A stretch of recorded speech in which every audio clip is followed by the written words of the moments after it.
Yan ang mga aabangan natin, mga bossing. O ngayon, Jinx Luistro, Joel Chua, panalo. No? Eh yung bilyar kaya na sumusuporta kay BP Sara, na sumusuporta sa mga Duterte, mga kababayan. Ano kaya ang kanilang resulta ni Cynthia Villar doon sa City of Las Piñas? O eto, nasa ba? Eto.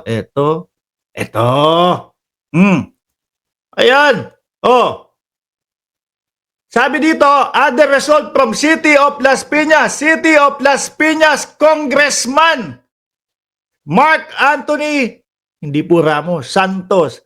Mark Anthony Santos na may 113,046 votes versus doon po sa mga Duterte na si Cynthia Villar po ay mayroon lang 81,581, mga kababayan.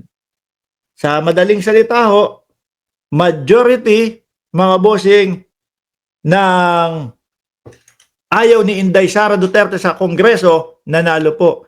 Yung gusto niya naman, Cynthia Villar, at nakasuporta naman po sa kanila, sorry po, talo Cynthia Villar.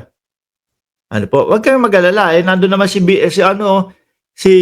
Villar, si Camille Villar sa Senado. Relax lang kayo. No? Pag-uusapan pa din natin yung senatorial, mga kababayan. Dito sa Las Piñas, Mark Anthony Santos yung panalo at second lang si Cynthia Villar. Okay, mga bossing? Okay. Dumako ngayon tayo ho dito, mga kababayan. Total naman, senatorial, ang kinukulit nyo, eto na, ibibigay ko na sa inyo. Masaya kayo? Dahil panalo si Marcoleta?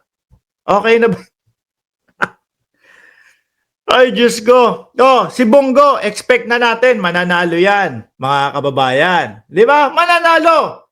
Kung bibilangin natin yan 12, 12, syempre 12, di ba? Senatorial race. Walang Vic Rodriguez nung isinisigaw nila. Wala. Baka papunta na hong North si Vic Rodriguez, mga kababayan. Baka papunta na sa North si Vic Rodriguez. Pa-North na po yun. Sino pa ba? Yung Lambino? Wala din. Sino pa ba? Ay, putik. Yung idol nila. Si Ipe, wala din. Si Ipe, wala din. Si Ipe, wala. Wala si Ipe. Sino pa ba sa padapa, mga kababayan? Si Lambino, hindi ko kasi kilala yung iba eh. Si Marcoleta, nandyan, nakakapasok pampito. Mga bossing, paano kami iiyak? Bongo! Kayo iiyak baka pagtapos ng eleksyon. Tapos may ilalabas na warrant of arrest na naman kay Bongo at dito kay Bato de la Rosa. Baka mag-iyakan na naman kayo. Naku! Wala na talagang justice system sa Pilipinas. Si Kibuloy, wala din. Nandun, nangunguna doon sa mga paper. Kasi si Buloyski daw ho, standing na lang, mga kababayan. Si Ipe, laglag. Si Bongo at si Bato, expect nang mananalo yan. Kaya lang, expect din na may lalabas na warrant of arrest sa dalawa na yan, na ICC. So, magiging 3 sila kung sakali. O baka umapat pa. Rodi Duterte, sa pagka-mayor, work from Hague. No? Bongo at Bato de la Rosa, baka maging work from Hague din po. No, work from ICC. Tapos si Sara, baka din. Dahil siya mismo sabi, nasa listahan yung kanyang pangalan. Bongo, okay. Bam Aquino, nagtataka kayo? Sabi nung mga mga DDS, nakakapagtaka, imposible pumasok si Bam Aquino at imposible pumasok si Kiko Pangilinan. Hindi nyo alam ang bilang ng mga kakamping, di ba, pambansang nanay survivor? Akala nyo kayo lang ang malakas? Eto, tandaan nyo, no? Yang 24,276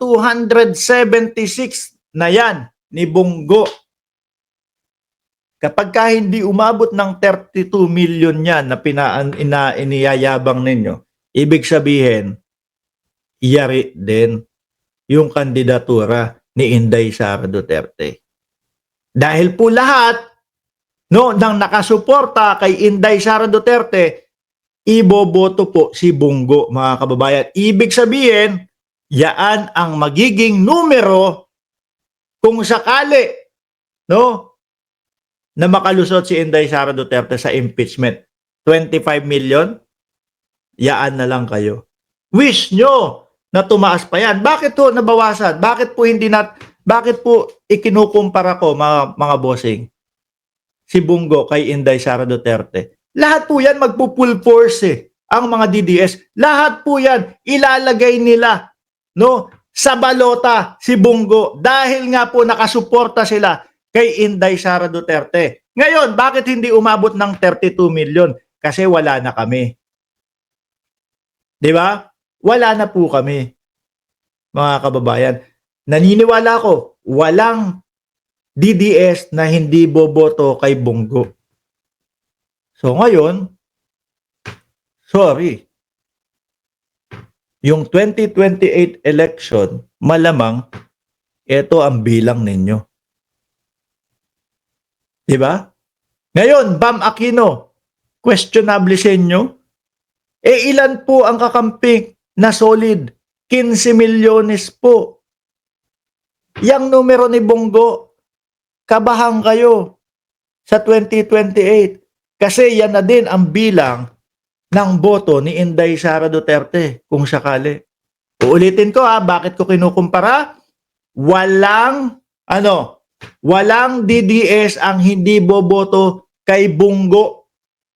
Lahat po ng DDS iboboto si Bongo, mga kababayan, dahil na din po sa suporta nila kay Inday Sara Duterte. Sorry. No? Akala nyo, oy, masaya kami, Bongo number 1, Bongo number 1. Pero yan na yung posibleng maging bilang ninyo sa 2028. Nabawasan ng Mark Ramos at ilang milyon po yung kagaya ng Mark Ramos na umalis ng suporta sa mga Duterte. Si Bam Aquino, 15 million solid ang mga kakamping. Sinuportahan po ng mga loyalista, sinuportahan po ng mga sumusuporta sa gobyerno ng Pilipinas, mga kababayan. Bato de la Rosa, 18. Yan, expect naman natin na pasok talaga yan. Dito po, Tulpo, mga bossing, Alyansa. So kung hihimay-himayin ho natin itong mga to, mga kababayan, 552. Ano po? 552. Kaya lang, ang kasiguraduhan ninyo dito kay Bam Aquino, nakakampihan kayo niyan. Mga DDS, ano ang kasiguraduhan ninyo kay Bam Aquino? Nakakampihan kayo niyan. Lalo ang kasiguraduhan ninyo kay Pangilinan, nakakampihan kayo niyan. Wala din, di ba? Kaya ano yung tinatawa-tawa nyo? Na okay, panalo kayo.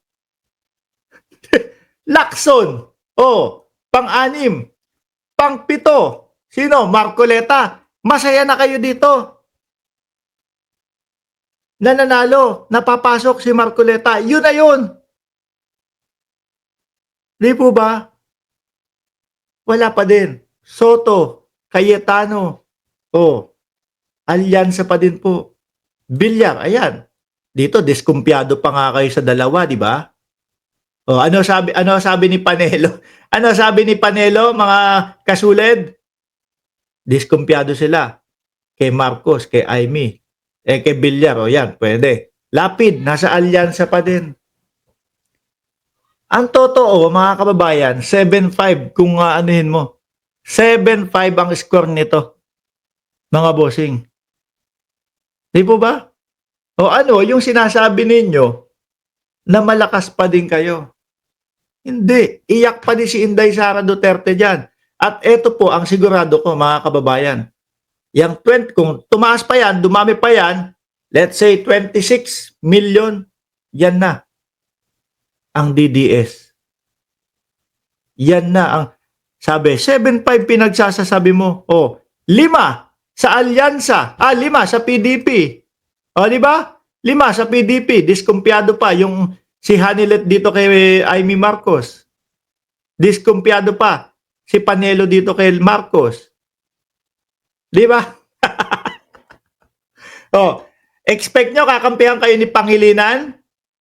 Expect nyo kakampihan kayo ni Bam Aquino? Hindi.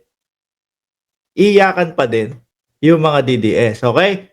Babalik po tayo sa live natin. Naku, ang daming mga DDS. Umabot tayo ng 9,300 pura. Oh, mga DDS, isang sulit muna. Sulit, dali. Oh, isang sulit muna. Babalik po tayo mga kababayan ng ating live bukas ng umaga at i-report po namin sa inyo, mga boss chief amo sir, yung final, kung may final na resulta sa botohan. Mga boss chief amo sir, oh, mga kasulid, isang sulit muna. Paalam po.